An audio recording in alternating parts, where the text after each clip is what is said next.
Good morning, all of you. I am Amol Deshmukh, your math teacher. Exercise 3.10 from R.D. Sharma. Question number 7. Ramesh travels 760 km to his home partly by train and partly by car. He takes 8 hours if he travels 160 km by train and rest by car. He takes 12 minutes more if he travels 240 km by train and rest by car.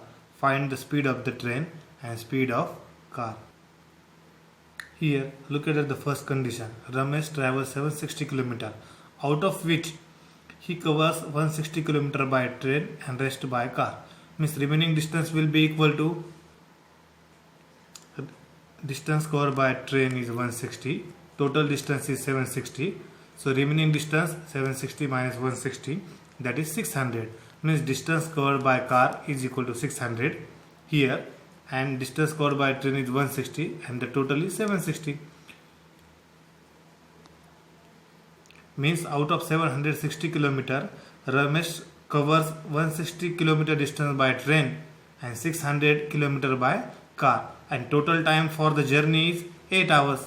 Means time for distance covered by train plus time for distance covered by car, and it is equal to 8 hours. Means we have to find the time of train and time of car, and addition of these two times is equal to 8 hours. Here we have to find the speed of train and speed of car. So write down, let speed of train is equal to x km per hour and speed of car equal to y km per hour. Again, let speed of train is equal to x km per hour and speed of car equal to y km per hour.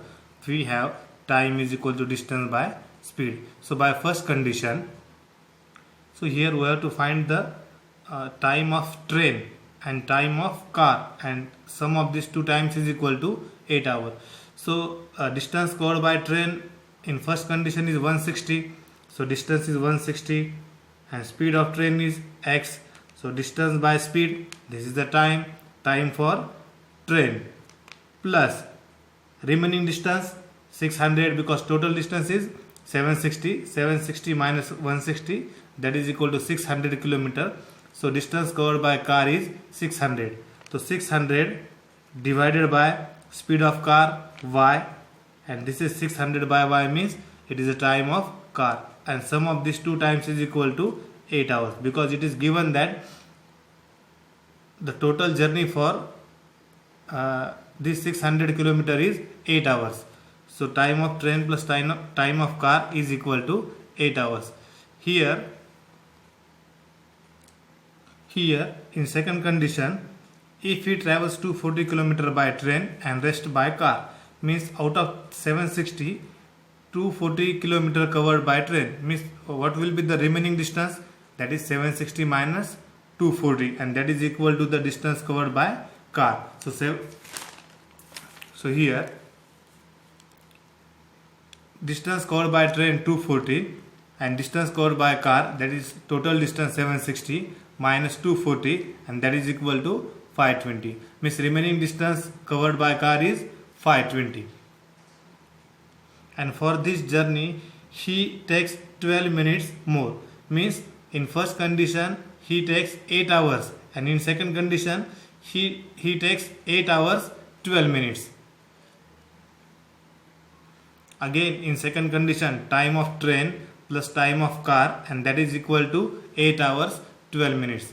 So time of train is equal to, time is distance by speed, and in second condition distance covered by train is 240, means 240 divided by, and speed is x, so 240 by x, it is the time in second condition, and this time is for train, and time of car is, remaining distance is 520 divided by speed of car, and speed of car is y. Again distance by speed is equal, and this is time for car, and sum of these two times is equal to 8 hours 12 minutes because it takes 12 minutes more. So it is equal to 8 hours 12 minutes, and we have to convert these minutes in hours. Means divide 12 by 60. 12 by 60 means it is in hours. If you have to convert minutes into hours, then divided by 60. So 12 minutes, so it is 12 minutes. 12 minutes means 12 by 60 hours, that is 12 5 are 60. It is equal to 1 by 5. So 8 plus 1 by 5. So it is equal to 240 by x plus 520 by y, and by cross multiplication 8 5 are 40 plus 1 divided by 5. Therefore 240 by x plus 520 by y, and it is equal to 41 by 5. So here write this as equation number 1 and this is equation number 2. We have to convert these two equation in standard form. So here the common part of first equation is 1 by x, here 1 by x, and 1 by y, it is 1 by y. So put common part 1 by x is equal to m and 1 by y is equal to n, so that it becomes in standard form. Put 1 by x is equal to m and 1 by y is equal to m, and so equation 1 becomes 160 by x means 160 into 1 by x, and 1 by x is equal to m, so it becomes 160 m plus 600 by y means 600 and into 1 by y, and 1 by y is equal to n, so it is 600 n is equal to 8. Write down this is equation number 3. And here from 240 by x means 240 and 1 by x is equal to m, so it becomes 240 m. 520 by y and 1 by y is equal to n, so it becomes 520 n and is equal to 41 by 5. So here multiply this 240 m plus 520 n by 5, so it becomes 5 in bracket 240 m plus 520 n, it is equal to 41. So 240 m into 5, that is equal to 1200 means 1200 m plus 520 into 5, that is 2600 n, that is 2600 n is equal to 41. Write down this as equation number 4. Again we have to solve these two equations 3 and 4 by any one of the method, but I am solving these two linear equation by substitution method.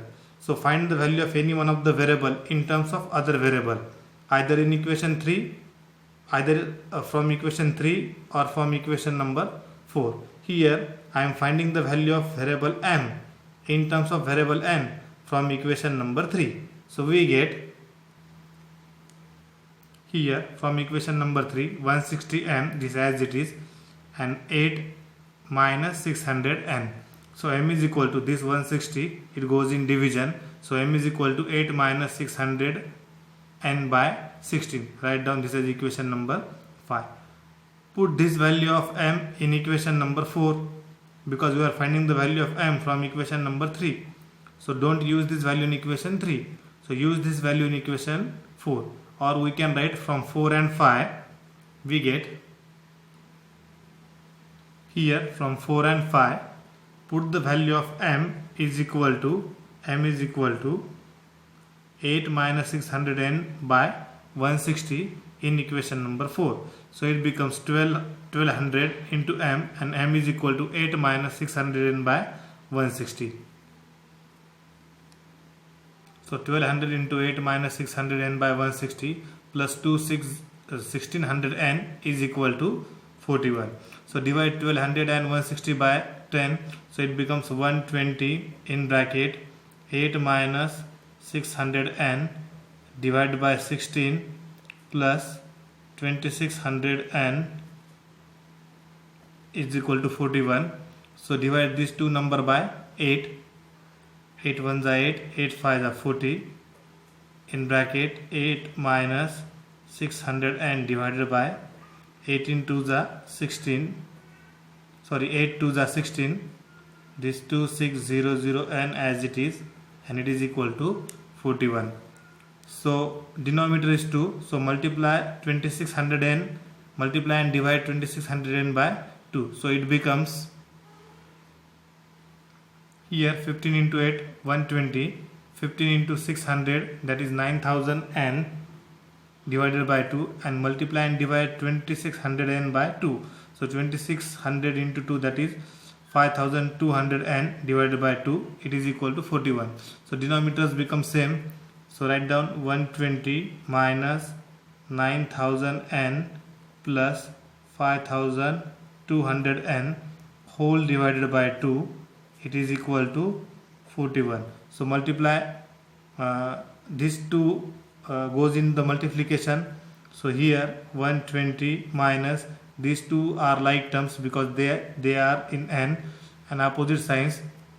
So subtract from 9000 n, subtract 9000 minus 5200, and that is equal to 3800 n, and write the sign of greater number, and it is equal to 41 into 2, that is 120 minus 3800 n is equal to 82.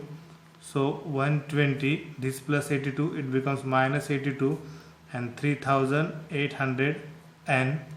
So 120 minus 82 that is 38. 38 is equal to 3800 n. Therefore 38 upon 3800 is equal to n.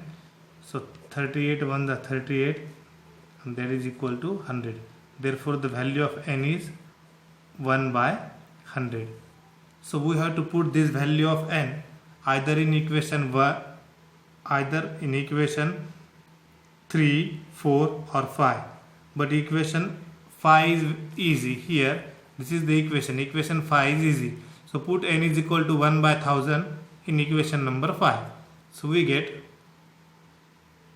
n is equal to 1 by 100 in equation 5, and equation 5 is m is equal to 8 minus 600 n, and value of n is 1 by 100 divided by 160. Therefore it is equal to 8 minus 106 is 600 divided by 160. 8 minus 6 that is 2 by 160, and that is equal to 1 by 80. 2 8s are 16, that is 80. So m is equal to 1 by 80. But here we have to find the speed of train and speed of car, and speed of train is x km/h and speed of car is y. Means we have to find the value of x and y. So resubstitute the value of m and n. But here 1 by x is equal to m, and value of m is 1 by 80, and 1 by y is equal to n, and value of n is 1 by 100. Therefore 1 by x is equal to m, 1 by x is equal to value of m is 1 by 80. By cross multiplication x is equal to 80, and 1 by y is equal to n, and value of n is equal to 1 by 100. Therefore value of y is equal to 100, and therefore the speed of train equal to 80 km/h and speed of car equal to 100 km/h.